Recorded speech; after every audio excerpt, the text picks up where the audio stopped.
ito na nga, April 30, kami ay nag-iimpake na ng aming mga gamit. Kasi kami ay babalik na sa Philippines. Ito na yung last day namin dito sa Hong Kong. Ayan, at abala na nga ang bawat isa sa pag-aayos ng aming mga gamit. At nililigpit na nga namin ang mga dadali namin pabalik nga sa Philippines. Ayan. At ito na nga, nasa biyahe na kami, nakasakay na kami sa Uber at nagpunta nga muna kami dito sa City Gate na mall. At grabe guys, talaga napansin ko dito sa Hong Kong pag umorder ka ng isang servings na pagkain, Diyos ko, ang dami, kayang-kaya ng kainin ng 3 tao na mahinang kumain Kasyang-kasya na kasi sobrang dami at laga siya pang, kumbaga sa atin sa Philippines, parang loaded na siya. Good for 2 to 3 person ang isang servings. Kaya kung mahina ka kumain, hindi mo talaga mauubos. At naghati nga kami ni Jayden doon sa in-order na pagkain kasi hindi ko talaga siya kayang ubusin. Talagang super busog ka talaga sa servings. Pagkatapos nga namin kumain, ito naglakad-lakad na muna kami dito sa loob ng City Gate Mall. Grabe ang laki ng mall na to. At ayan nga, bumaba na kami dun sa pinaka-basement kasi doon muna nililagay yung mga bagahe namin sa locker. Kasi nga mahirap nga naman mag-ikot-ikot kapag may mga dala kang bagahe. So ayan.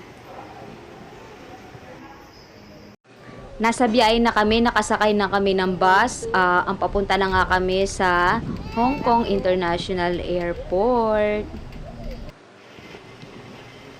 Ito lang talaga masasabi ko dito sa Hong Kong International Airport, no. Napakaganda ng airport nila. Diyos ko po, napakalinis, napakalawak, ang organized niyan tignan. So, kahit na maaga kang pumunta rito para magantay sa iyong boarding time, ay hindi ka masyadong maiinip kasi ang ganda ng view, komportable kasi ang ganda ng ventilation. So, ayan. So, masasabi ko na ang ganda talaga ng airport dito sa Hong Kong.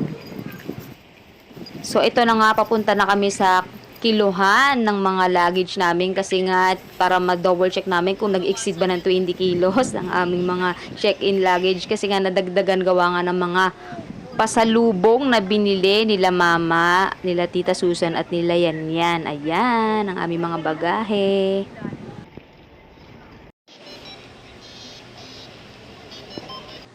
At yan, nakapila na nga dyan si Rigel para isole yung mga octopus card para makuha nila yung deposit, di ba? Galing. At ayan nga si Jayden, tuwan-tuwa siya sa mga restroom dito kasi touchless daw ang mga flush ng CR. Ayan, while waiting dun sa aming boarding time, tambay-tambay muna kami dito, kwento-kwentuhan, ng kung ano-ano. Tapos yan, nagmamasid-masid ako sa kabuuan ng Hong Kong International Airport. At gaya nga ng sinabi ko kanina, sobrang na-amaze ako sa airport dito kasi napakalawak. Tingnan mo naman, ang ganda-ganda ng establishment nila dito, no? Yan, tuwa-tuwa pa nga si Jayden dyan sa effects na yan. Dito, Jay. Meron daw siyang mga nakikitang fish tapos nag-splash yung water kapag inaapakan niya. So, ayan, aliw na aliw ang bata. Ako din, actually, naaliw din ako dyan Hindi naman yung falls, di ba? Parang totoo, ang ganda.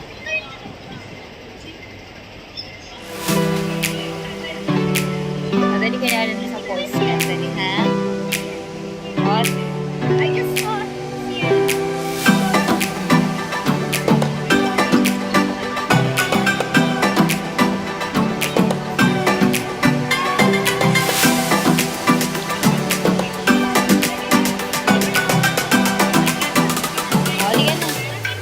Halika na.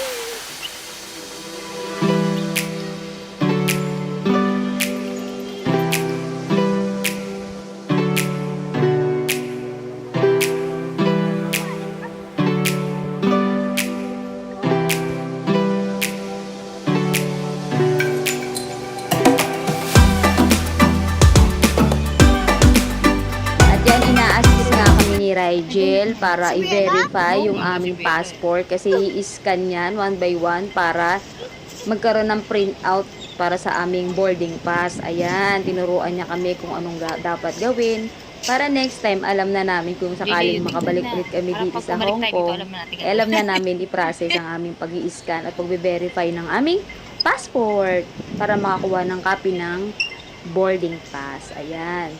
So, pag in-scan mo dyan, ayan. Ang galing, di ba? Bali, nakahiwalay pala yung flight namin pabalik ng Pilipinas. Bali, ang kasama ko si Jaden tsaka si Tita Susan.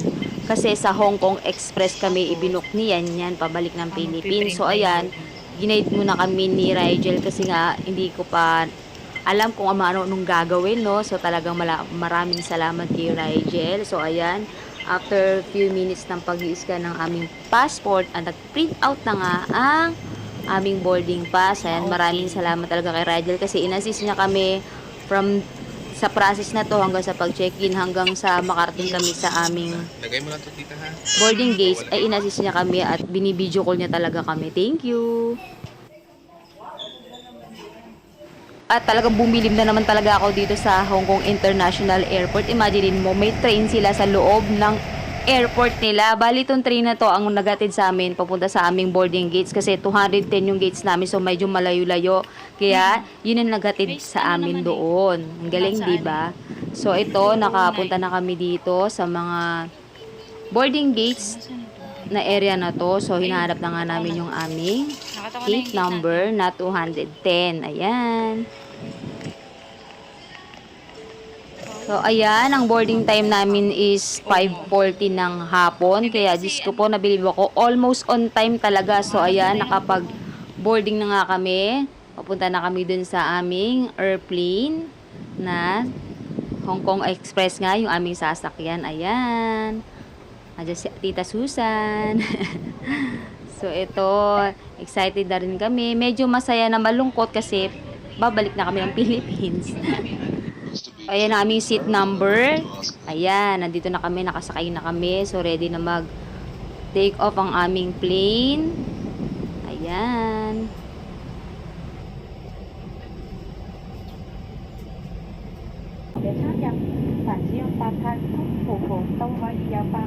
Ayan, palubog na nga ang araw. So, medyo dramatic ang itsura ng scenery dito sa bintana. Ayan. So, habang bumabiyahe kami, palubog na nga ng palubog si Haring Araw.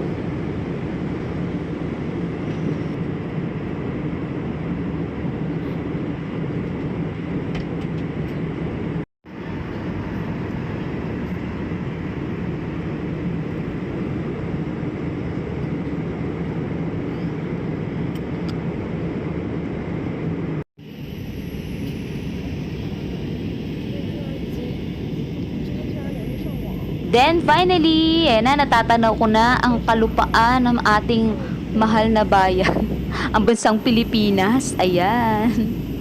So talagang madilim na nakarating kami, magna 9 o'clock na ng gabi nung nakarating na kami sa Philippines. Ayan.